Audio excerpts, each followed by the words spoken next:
Hello everyone, and thank you very much for being here with me again. Today we continue our discussion on the Spring Start Here series with the almost last chapter, chapter 14 out of 15, where we conclude with the discussion about databases and persisting data.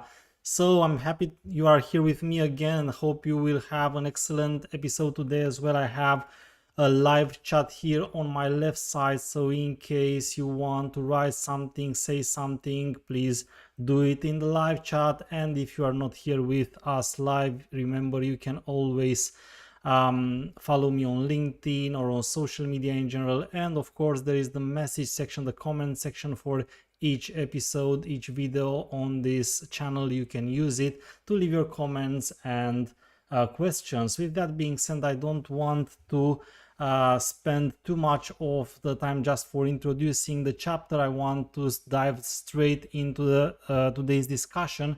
And again, I'm just trying to remind you that in the previous couple of chapters we have already discussed about persisting data. So chapter 12 started with the very basics, where we talked about data sources and JDBC and the driver. Now we have discussed about how the data source uses the driver manager to get connections to a database, and the role of a data source, so that you know when you configure something in your Spring Boot or Spring application related to data source, what does that actually mean? Why do you need that object? And then we discussed about transactions, which I said they are very important. They are basically mandatory, and in every application, particularly when we talk about relational databases. So again, a very important topic. And I have also told you that what you learn in this book is not enough. No, and that's particularly related to any chapter in the part 2 of the book. No, this is the starting point. That's why the book is called Spring Start Here, because this is the starting point. So don't just remain with the information on chapter 12, 13, 14. They give you the starting point and the good path, but you need to continue to learn further. For example, in terms of transactions, you need to continue with the propagation and isolation levels. Now, we discussed last time about that. And now we conclude with abstraction over the persistent layer. And this is again a very important topic, and again what we discuss here just gives you the starting point on what Spring Data actually is. But Spring Data is a very complex subject and not something that you can cover in the chapter of a book. Maybe it can have not only its own book, it could actually have its own shelf. Now it's a very large part of the Spring ecosystem. So Spring Data, first of all, and one of the biggest confusions the majority of the beginner developers have, of the beginner Spring developers have, is that Spring Data is one technology or one dependency. And this is something I want to mitigate right from the very beginning. Spring Data is not one dependency, it's a collection of dependencies. Spring Data is a project that provides a dependency for each technology that can define the persistent layer of your Spring application. So, and I will explain down below in a bit on some diagrams what I mean. Now, we don't only have even one dependency per technology. For example, for relational databases, we have different Spring Data dependencies which we use according to how we want to connect our Spring application to the database. So we choose that, and we need to choose it wisely. And of course, hi everyone, thank you for being here with me. Happy to see your messages in the live chat, and of course I invite you to write your questions and comments. No, so Spring Data is, take a look at this this diagram, the first one. This is your application logic. No, and then you can have multiple technologies to choose from when connecting to a database. You can have relational technologies, or relational database technologies, technologies you use to connect to a relational database management system, but you can connect using an ORM or using straight JDBC. And nowadays we have also the reactive approach, so you can use a reactive JDBC. Then you have all the NoSQL family of technologies. We can enumerate a few of them here. MongoDB, no, it's probably one of the most known and probably one of the most used NoSQL technologies. But we have Neo4j, for example, which is a lot more special because it's it's a graph relational database. We have Redis, which we use very often for caching. We have Elasticsearch, and so on and so forth. So we have so many, actually so many NoSQL technologies, and there is one Spring Data for each of these technologies. So dependencies like this, yes, that's precisely what I mean. So Deepak shared no Spring Boot starter data Redis. Now this is an example of dependency, and you have basically, you have a Spring Data Starter JPA for JPA. You have a Spring Data Starter JDBC for Spring Data with JDBC. You have a Spring Data Starter Redis for Redis. You have a Spring Data Starter MongoDB for MongoDB, and so on and so forth. So see, Spring Data is not a dependency, it's a project in the Spring ecosystem that provides you a large number of dependencies, and you have to choose this dependency according to what persistence layer you actually want to use. So going now down below, now this is how an app can look like when it's not using Spring Data. Now you have the application logic, and then it can choose from each of these. Now you might have your application using direct JDBC, as we did in chapter 12. You can have your application using MongoDB. You can have your application using Neo4j and any other technology like this.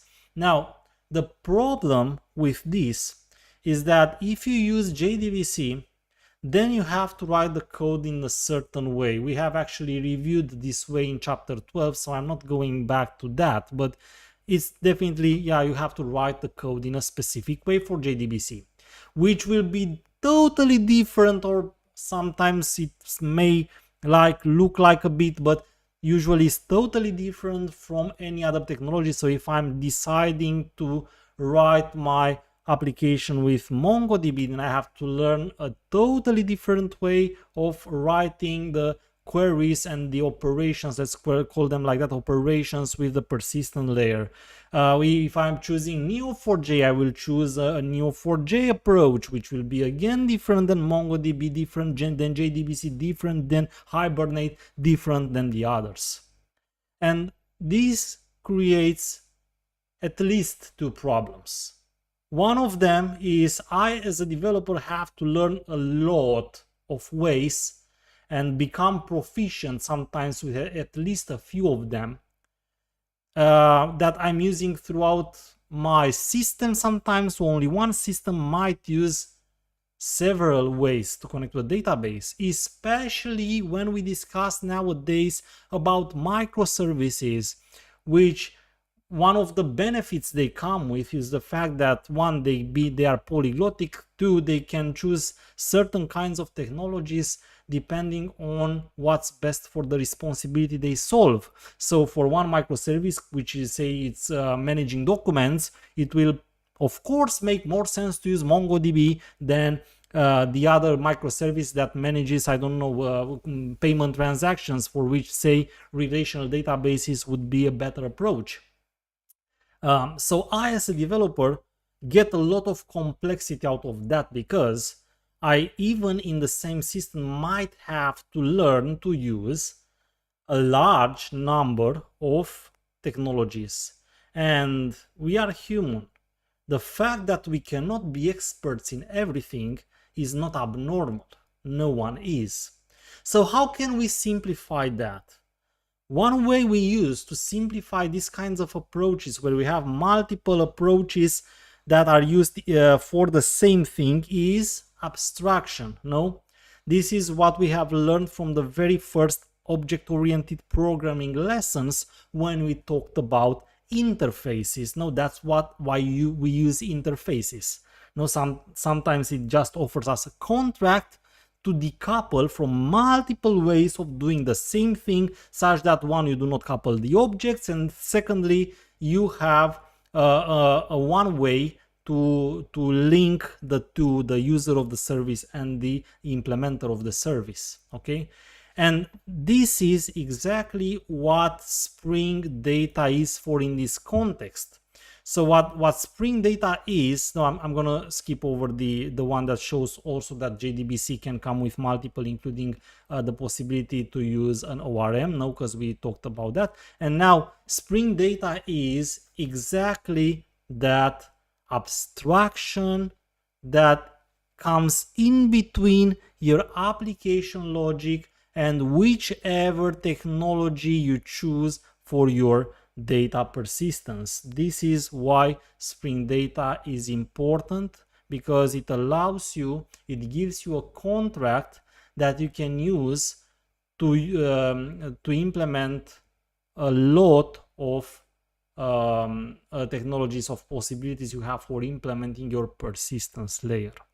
So it simplifies a lot the implementation by giving you a contract and allowing you to focus on, again, more the app logic, which is basically what gives value to your application, and less technicalities like how do I use Neo4j versus MongoDB.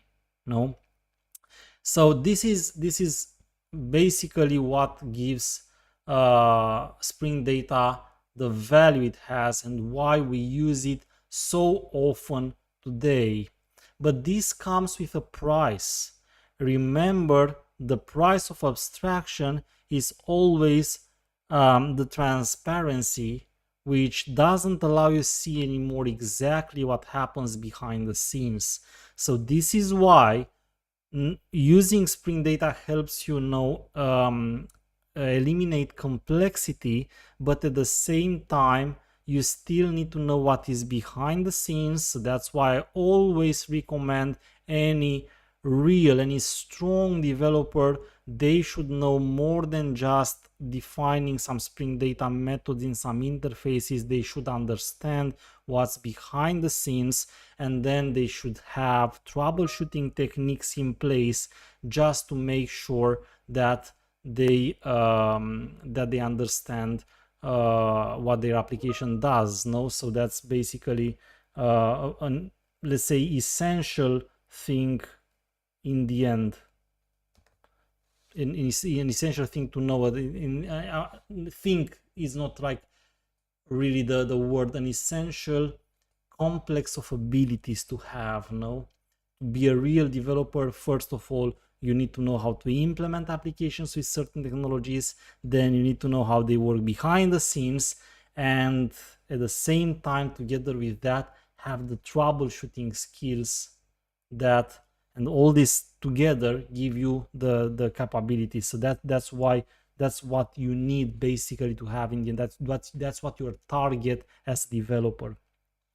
So does the abstraction provide common API for different kinds of databases? So what the abstraction does, it's actually providing you a contract, and then Spring Data provides some dynamic implementations which use, of course, particularly the dependencies according to what technology you use. So what happens is that you need only to define an interface, and then Spring Data dynamically at the runtime if the interface you define and the dependency you've added is for Mongo, then what Spring Data does, it's automatically providing you an implementation of that interface for Mongo. And that way it basically eliminates the need of you knowing how to write Mongo code. You will not need how to learn anymore or to see anymore when you implement. You will not need to work straight directly with MongoDB drivers or MongoDB libraries or whatever. You will basically use the same approach as if you would have implemented JDBC connection or Neo4j connection, but somehow behind the scenes magic happens. But that's why I say, so this is valuable, because in 90, maybe 90 plus, I don't know, 99% of the cases, we work on the development. So allowing us to eliminate the complexity during the development, it spares us a lot of time, and that means value added to development. But there is that 1, 2, 3, 4%, I don't know, where at some point you have some difficulties. And that's why I say, as a developer, it's not enough to know Spring Data abstraction, and you still need to know at some point how MongoDB connection works and what Mongo is and why do we use it and so on. But being that Spring Data eliminates the majority, in the majority of the cases, the complexity, it already saved you a lot of time, making you more valuable, no? So let's see how this actually looks like if we would choose to use, say, JDBC, which means exactly what we did in chapter 12, but now without writing the JDBC code ourselves. If you want, here you can actually go back a bit to chapter 12 to remember how we wrote the code here, no? Maybe somewhere here we have an example. No, this is, for example, the way we were writing at the time a repository. Now we were using JDBC template, we defined the repository class, and we've learned that the repository is the object whose purpose is to connect to your persistent technology. Now, and we were simply defining methods like this one, which got the right parameters. We were defining the SQL queries, and we were calling certain methods with the parameters that were basically in the end what sending these queries to the database management system. No, and the same, now you have a select, you would have these final purchases. We were defining the query, select everything from purchase. We were defining a row mapper telling how each column maps to each attribute of the object, and we were calling a method returning the list. No, but all of this happened manually. We had to like write ourselves the query. Now what happens with Spring Data is that we will not write the query. We are still using JDBC in this case, but we do not write the query anymore by ourselves. What do we do actually? Instead of writing the query, we only need to define an interface. And this interface will contain abstract methods. But because the methods are defined in a certain way, all that code that you have seen in chapter 12 will be provided out of the box by Spring Data.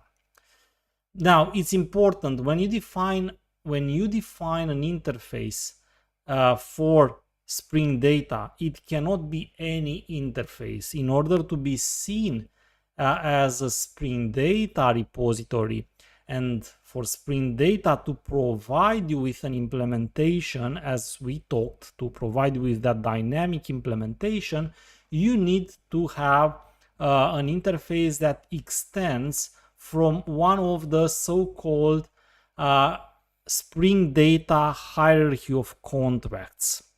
The Spring Data hierarchy of contracts has as a top level interface this interface called repository. No, I guess it makes sense, no? Because that's what it defines. Repository being actually a marker interface. Markers interface is just to remind you from the fundamentals, are those interfaces who do not contain any method. They are empty. They are just simply defining a characteristic of an object. So then you can start from scratch a totally new repository without any methods in the contract by extending this repository interface if that's what you want.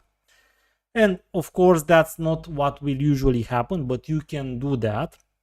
And then we have a segregation of interfaces here, and then depending on what exactly you want, you will extend one interface or another. Look what a nice example of the interface segregation principle this is. No, those of you who might have heard about solid principles, no, you know, solid principles are 5 principles, very important: single responsibility, open closed, Liskov substitution, interface segregation, and dependency inversion. These, if you are ever in the front of a technical interview, at a technical interview, and you need to give an example of a good example of an interface segregation, remember Spring Data implements very nicely the interface segregation principle. Now it segregates the contracts such that the implementer chooses exactly what they need in terms of the complexity. If I want to simply define my own repository starting from scratch, I would extend this repository interface. If I want to have the create, read, update, delete methods only and then build up from there, I would extend the CRUD repository. If I want to be provided also with pagination and sorting, I would implement the paging and sorting repository. And then you will learn that this hierarchy goes even deeper. For example, Spring Data dependencies, different Spring Data dependencies provide their own contracts, such as, for example, JPA repository in case you choose to use JPA implementation behind the scenes, Mongo repository in case you would choose Mongo, Redis repository, and so on and so forth, now which come with particularities, with particular things related to that technology. No, so we have this base one, and then you have the more particular ones according to the precise persistence layer you have selected. So why we have paging and sorting repository when we already have CRUD repository? Yeah, you got your answer exactly. We were discussing that. So paging and sorting comes with something above CRUD repository, the pagination and sorting, and then the JPA repository. And I'm now tackling this subject because so many developers today have the impression that Spring Data means Spring Data JPA and that's it, which is totally not the case. Exactly what we are discussing here. No, Spring Data is a family of dependencies providing you with the ability to connect in several ways to different technologies. So Spring Data comes with Spring Data JDBC, for example, which is what we are using now for the sake of simplicity, because this book is Spring Start here, so it's where we start from. But we could have chosen Spring Data JPA, which is basically providing you an abstraction of the same type, but behind the scenes using an object relational mapping such as Hibernate, which is also the default. But I could have chosen Spring Data MongoDB, and then I would have used Mongo, or I would have chosen Spring Data Redis, and then I would have used Redis, and so on and so forth. Okay, but remember, Spring Data is this family of technologies, and it's not always Spring Data JPA. It could be, but it depends on what your choice is, and your choice is depending on what? On the architectural decisions. It always makes sense one or the other. Why should I use Spring Data JDBC instead of Spring Data JPA? Well, it depends on my application. It's not always an ORM the right choice. Depends on what your application actually does. This is a more complicated discussion, and I don't want now to tackle it in detail, but I want to make you understand about how this actually works and why and how, for example, this interface segregation principle applied here is so important, why the creators of Spring Data decided here to implement this interface segregation.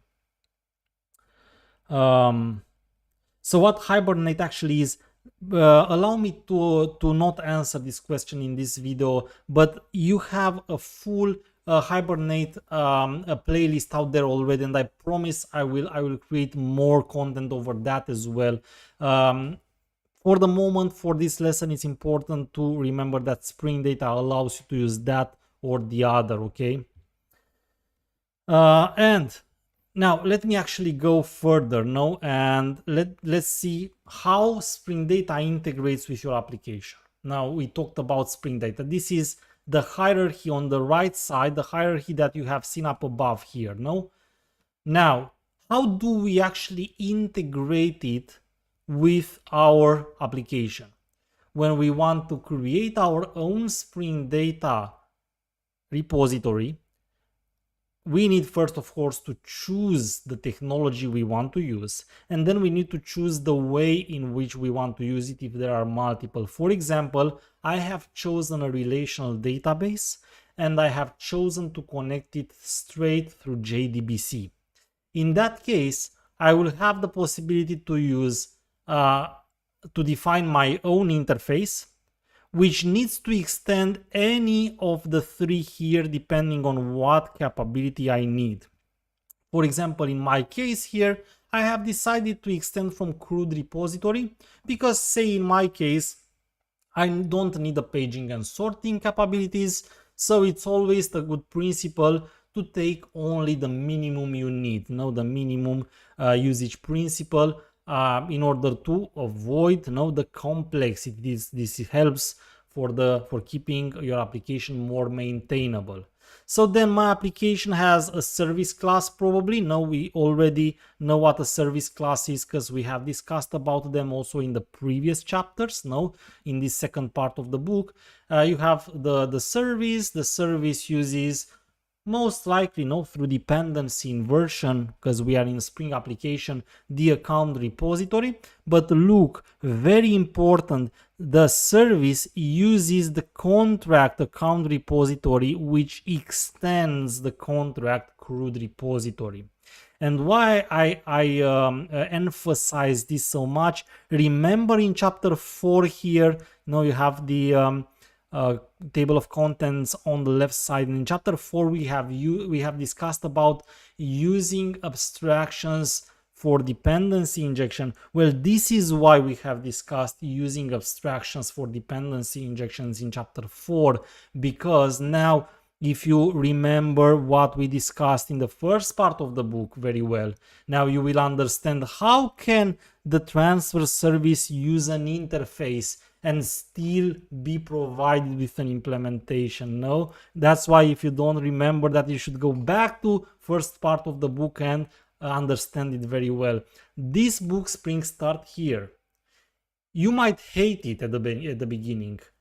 You might hate it because it doesn't out of the box provide you a solution, and you don't see things like coming out instantaneous with something working.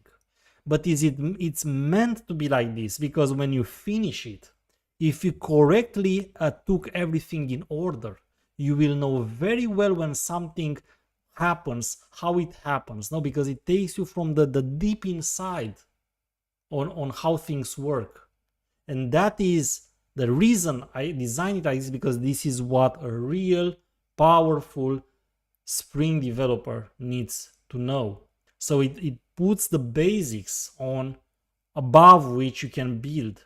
And trust me, you can build forever, because Spring is such a huge ecosystem.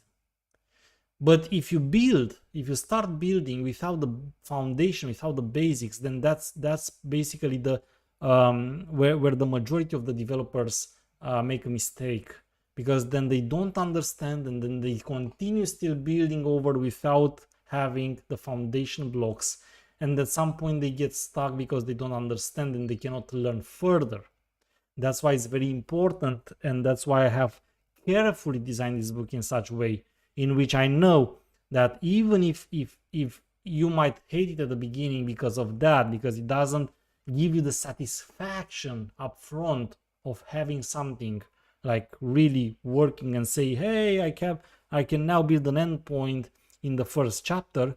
It does that because of the consideration that building an endpoint without knowing why exactly you wrote that code in that way to build the endpoint is not sustainable for the future, for a future-proof developer that can continuously extend what they know. So what we do, we have to have an interface that extends from the CRUD repository, and then we can use it anywhere in a service usually, because that's where we've learned to that's where we've learned we build the application logic. Good. So, and then of course, as we said, it's your decision whether we want to extend repository, CRUD repository, or paging and sorting. All of them will work, just that one will give you more than the other, and you should always apply the minimality principle. No, you always extend from what you need. You don't get a thing just to get a thing because maybe you will need it in the future. And this is exactly why we said no, it was built with the interface segregation principle in mind. So this is, for example, a more extensive look of the hierarchy for Spring Data. We have those three repository interfaces extending from one another, and then depending on what you add, you can, for example, go with more particular technologies and say, I don't simply want just JDBC, I want to have an ORM behind the scenes, then I will use JPA repository, which actually JPA repository, what it does, it extends from this hierarchy, adding some more capabilities which are particularly related to JPA, which would not have made sense to be in any of the above, because otherwise you would not have the possibility to choose whether you want JPA or JDBC. So see how well detailed this is built to allow the developer to have the right choice. This is why I like Spring so much. In the majority of cases, it's designed so well with the developer in mind, basically giving the developer the right things, the choices to build their applications in the most simplistic way and still to make powerful applications. And that being said, because I think you understood. If I would have used ORM, then my repository would have extended the JPA repository, and that's actually, I'm gonna say it again, in a very big number of cases, this is what happens today. You might have seen that in your code, okay?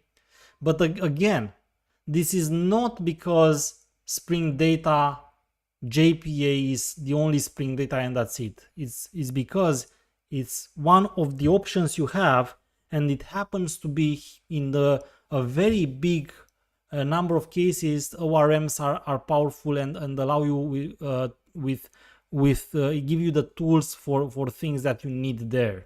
But again, I'm saying it's not always the case. So remember, Spring Data, it's a collection of technologies and gives you the flexibility to use ORM or not to use ORM, even in terms of connecting to relational databases. Now, again, in this book, I haven't used Spring Data JPA. Why? First of all, because being that I don't assume that the developer knows what Hibernate is, I don't want to discuss about Hibernate and then just assume that someone starting with Spring needs to know Hibernate, because that's not the case. You can learn Spring before Hibernate. You can learn Spring at the same time with Hibernate. That's actually what I actually recommend my students do. It's learn them if they have the time at the same time. This is a very good career path in your learning path. Let's put that, to learn both of them at the same time because they do not depend one on another. No, so that's why in this section 14.3 I've chosen to demonstrate Spring Data not with Spring Data JPA but with Spring Data JDBC. And also I have decided to demonstrate it with Spring Data JDBC because this way maybe I convince the majority that believes that Spring Data JPA and Spring Data are the same thing. Maybe I managed to convince them that this is not the case, and Spring Data is actually offering you a huge amount of possibilities, including Spring Data JDBC. So this way I managed to keep the simplicity of this book, which is called Spring Start here, and again is the starting point and only the starting point, but a very solid starting point that I recommend to anyone. So I recommend it. And again, I know it might look at the very beginning frustrating that it doesn't teach you in the first chapter how to build endpoints and so on, but it puts the very foundation that you need in order to not get stuck later when working with Spring. No? So then we had that, if you remember that example with the money transfer, no, from chapter 13, I think it was, when we discussed transactions, no? So we simplified this transaction as being you take some money from someone and you add them to some other account, no? And I'm not gonna describe it again very in detail because we have already seen it, and I'm pretty sure those who are following me know you have actually followed me in all the previous episodes, and you have basically read the whole book together with me. So what we do here now, you have the appropriate dependency, which depends on what Spring Data you want to use. In my case Spring Boot Starter Data JDBC, that's what I want. And then once I've decided that, I'm gonna write the code, but the way I'm writing it, it will be abstractized over any technology. It will be transparent. You will not see that I'm using JDBC or JPA basically. That's the fun. So are there cases when we need to use web scoped beans in REST APIs? I'm asking because REST APIs are stateless. So that's a very good question. No, I would say no. I would say web scoped beans are used in web applications with pages and usually in very small concepts. If you build, for example, a console, a small admin console of something, things like this. Now, when you use Spring when you build REST endpoints, and REST endpoints, I would not even recommend make them stateful any way or another. I would say always design REST endpoints stateless.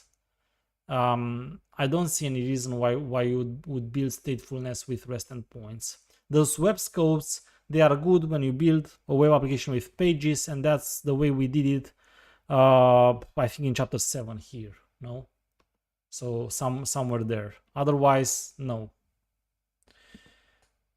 So yeah, I've added the dependencies, and then what do I need to do? I need to define my entities, and this is where I want you to be very careful. We call them usually entities. We call these classes entities, and by definition, an entity is an object that maps also to an object in the entity relational diagram, which is usually also represented as a table in the database, in a relational database. But here, for those of you who might have been accustomed with JPA, they will see I have no annotation basically above this. And that's because when you use JPA implementations such as Hibernate, you need to specifically mark your entities and use specific annotations for that. For example, one of the most known annotations would be @entity. But that is ORM specific. So being that here I'm using Spring Data JDBC and not Spring Data JPA, I do not have those dependencies at all. So it's not always that an entity will have to be annotated with particular annotation such as at entity. So it depends on how we mark them based on what exactly we use.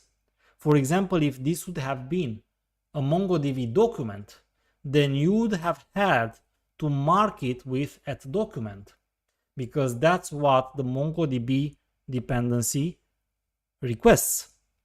So the way you define the entities will always match to what technology you use. And in my case, I'm using JDBC.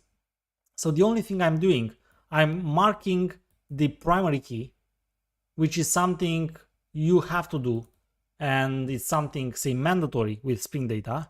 And then you use this ID annotation which comes from ORG Spring Framework something, data something, okay? So it's a Spring annotation and not a Hibernate one, okay? And then, of course, as we have discussed above, you have to declare your interface, which extends from either CRUD repository, paging and sorting repository, or if it were using a particular dependency such as Mongo, it could have been one of the more particular contracts. In my case, I'm using Spring Data JDBC, so then I'm extending from CRUD repository, in this case, the simplest way of doing it. And look what this tells you, is that Spring Data knows how to map abstract names of abstract methods you define in the interface to queries.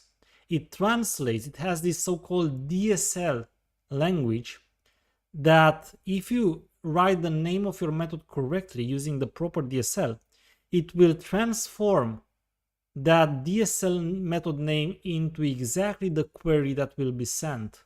And you don't even need to write the query in this case.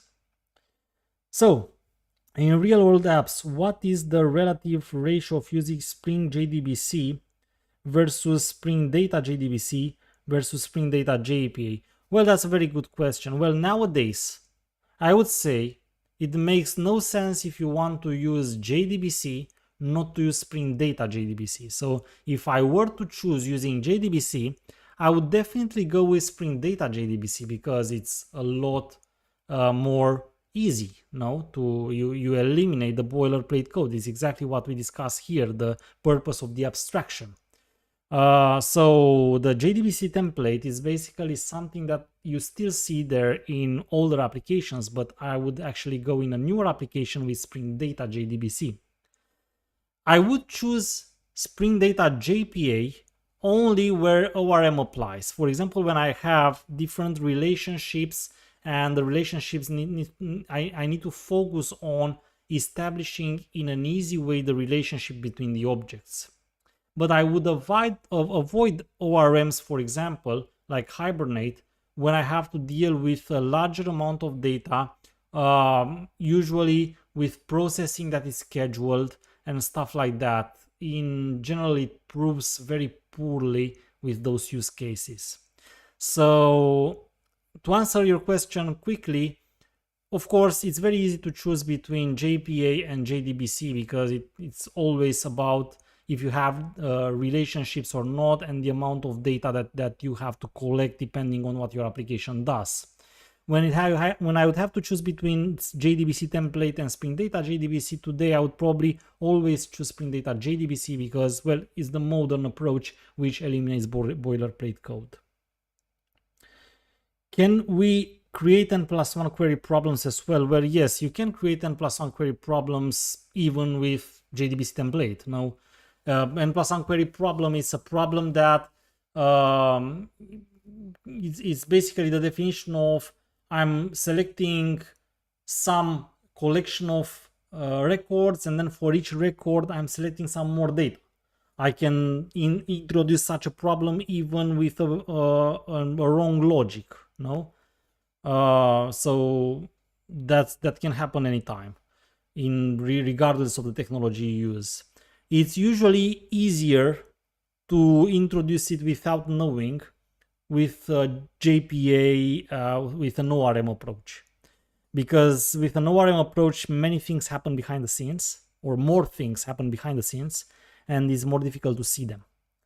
But that doesn't mean you cannot have it even with like the prepare statements directly. You can have it anytime. It depends on how you write the code. But then, and this is how it looks like. Now, look at this listing 14.3. Now, it basically shows you how the method looks like, and this automatically will be understood and will be interpreted and transformed into a query by Spring Data, and that's by the dynamic implementation Spring Data provides. But now, very important, I don't always recommend using the DSL method. I'm fine usually with small names like this one. Find accounts by name, easy, okay? Easy to read, small enough, not something difficult that you need to understand. You don't have too many conditions, for which is fine to use that. But when the query grows, and today we have many, in real world we have many situations where you have to write queries that are maybe 20, 30 lines long. This naming convention DSL doesn't work anymore.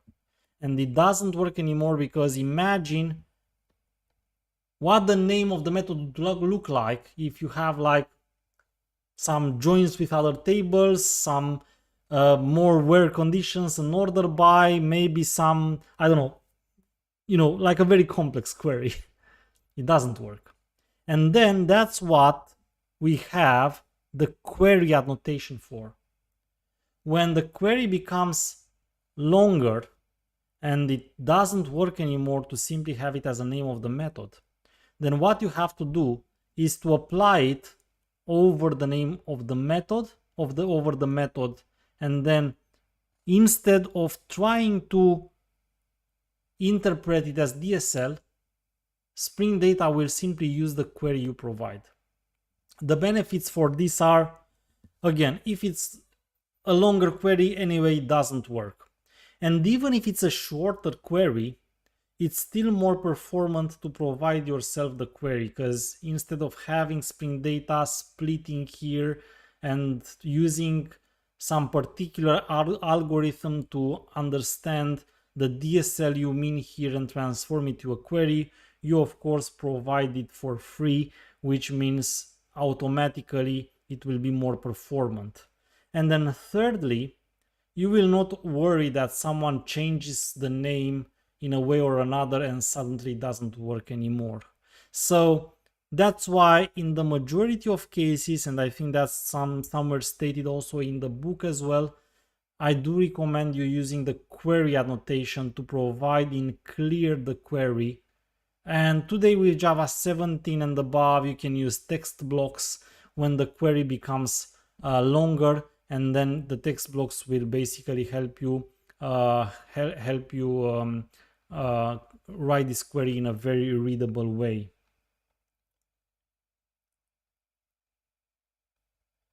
And so I guess that the legends of JPA being overly complicated is true. Yes, it is. It's not overly complicated, but it creates.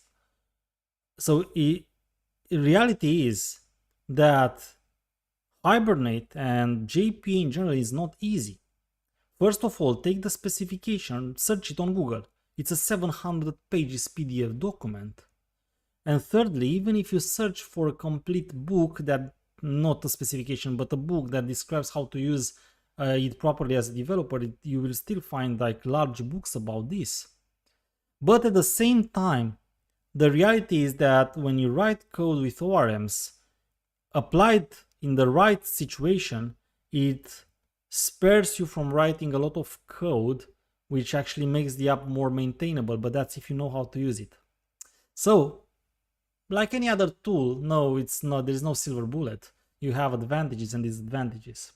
Spring Data GDBC seems to be sweet, but it's actually not necessarily. No, Spring Data GDBC makes some things easier, but at the same time, for example, if you want to have relationships between the entities, that's where the difficulty comes.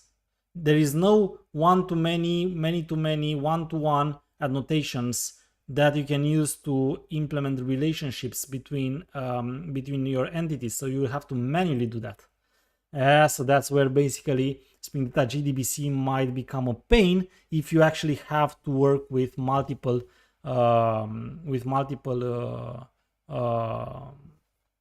objects, each of them having different relationship with one another. So you see, nothing is a silver bullet. You choose it depending on what your application really needs to do. No. And of course, we do have actually this modifying annotation in case you use something else than a select. So update, insert, and delete, you have to explicitly mark it as modifying. And one more thing before I close, because I think this is basically the end, because further away, I'm just actually presenting now up to the controller everything to make it a workable application. You can test it. Remember, with Manning books, you have always access to the projects on the Manning page of the book. So you can go on, for example, the Spring Start Here page. On the left side, you can download the projects and run them by yourself.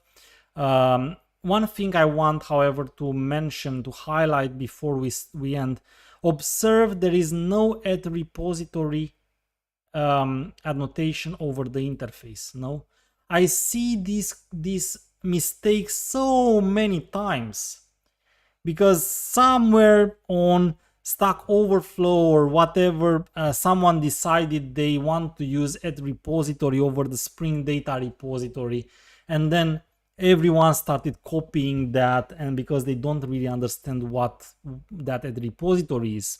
No, add repository makes sense where it makes sense. Let me go back to our chapter, I think 12 it was. No, it makes sense here, because here you have a class. And do you remember what add repository is? We have discussed it here somewhere in chapter 2, I think, or 3, okay, where we have discussed stereotype annotations. I don't remember exactly. Oh, look, here it is in chapter 2. Add repository is a stereotype annotation. Here in chapter 2 of Spring Start Here, you've learned that a stereotype annotation is used to tell Spring that it needs to create an instance of that particular class, and that instance needs to be managed by Spring by putting it in the Spring context. This is what a repository does, okay? Now, also it comes above this with the possibility to log it as a repository, and you can define some particular aspect over that. And that's why it was segregated, and we don't use that component everywhere. But at its base, a repository is a stereotype annotation. Its purpose is to tell Spring it needs to create an instance of that class and put it in the Spring context. And that's what you've learned here in chapter 2. See how important is the fact that we went through fundamentals first, no? And how do we now refer so many times from part 2 of the book to part 1 of the book? Now, putting a repository here, I'm going to go back to chapter 14, no? Putting a repository here over the interface will not trigger any compilation error. It will not create any kind of an error, but it will not do anything either. Okay, so, and that is because an annotation, when you define it, you can select the target, but you cannot select the target as being interface versus class. You select it as type, and that will work on both. At the same time, on interface, it makes no sense, because you cannot have instances of the interface. And anyway, the entire mechanism of Spring Data is based on dynamic proxies. The instance that you request will come through a totally different mechanism, will come through a dynamic proxy that Spring Data provides. You don't have to annotate anything with that repository. If you do that, it will be there, but it will do nothing. Some say, I put it there because I want to mark this as a repository, as being a repository. Okay, but you already extend something that ends with repository, and you have also named your interface account repository. Why the heck do you need one more flag that this is a repository? No, you don't need it.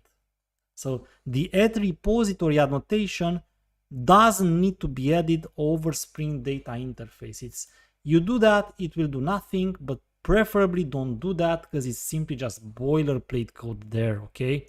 So add repository is not, it doesn't make sense, and it uses for nothing over the Spring Data interfaces, okay? And that's something I want you to remember, and don't simply just copy paste code from ChatGPT, Stack Overflow, or whoever told you that some things need to be done. Always try to understand the behind the scenes, and that's why this book actually tries at least to do that. I hope it manages to do that as well.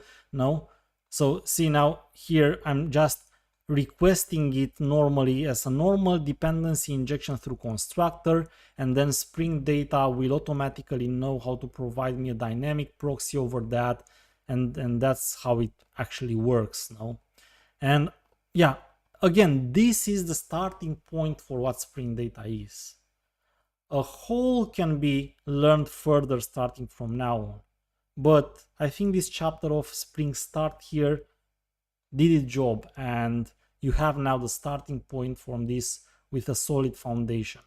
But remember, even in the foundation itself, taking the right order and learning this in the right order will actually give you the all the knowledge that you need and all the skills you need. So that's why it's very important that first of all you properly understand the definition of beans and all those things, the abstractions now which we discussed, the AOP to understand the transactions and so on, and only then go to discussing the implementation, the particular implementation, the transactions, the Spring Data and so on. You need to know what's behind the scenes.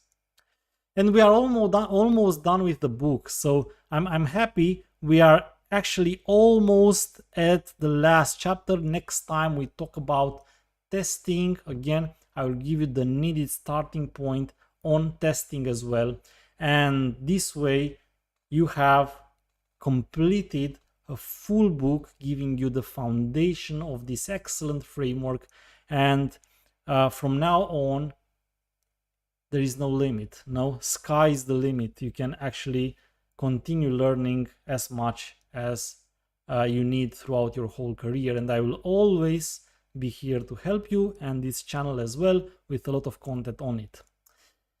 So see you next time. Thank you very much for being here with me. I'm then waving goodbye, and happy that you have been again here and shared your messages in the live chat. I'm looking also forward to your messages in the comment section.